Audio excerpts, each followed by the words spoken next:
আল্লাহ তাআলা পারেন না এমন কোনো বিষয় নেই। আল্লাহ চাইলে সবকিছুই সম্ভব। তবে আল্লাহ তাআলার সাধারণ নিয়মের ব্যতিক্রম এটা। আল্লাহ তাআলা ব্যতিক্রম করেন অনেক সময়, কিন্তু সাধারণ নিয়মের খেলাফ এটি, যে যা হয়েছে সেটাকে আল্লাহ উল্টায় দিবেন। আল্লাহ চাইলে অনেক কিছুই পারেন এবং আল্লাহ করেন মাঝে মধ্যে। বাট আল্লাহর একটা জিনিস মনে রাখতে হবে, একটা হলো আল্লাহর কুদরত, একটা হলো সুন্নাহ।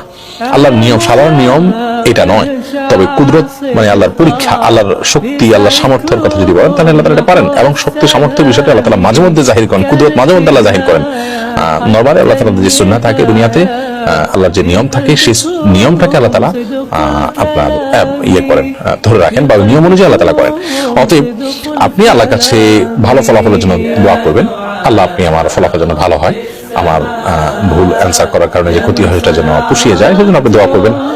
এটাই হলো সঠিক দোয়া। পার্টিকুলারলি আমার ওইটাই আল্লাহ চেঞ্জ করে দেন, ওইটা চেঞ্জ হলেই যে আপনার ফলাফল ভালো হয়ে যাবে, আপনারটাকে আপনি সঠিক মনে করছেন সেটা যে ভুল না, আপনি কিভাবে জানেন? জন্য এবার পার্টিকুলার দোয়া না করে আল্লাহ কাছে আপনি সাধারণ দোয়া করবেন, আল্লাহ আমার ফলাফল যেন ভালো হয়, সেই দোয়াটা আপনার জন্য করা উচিত।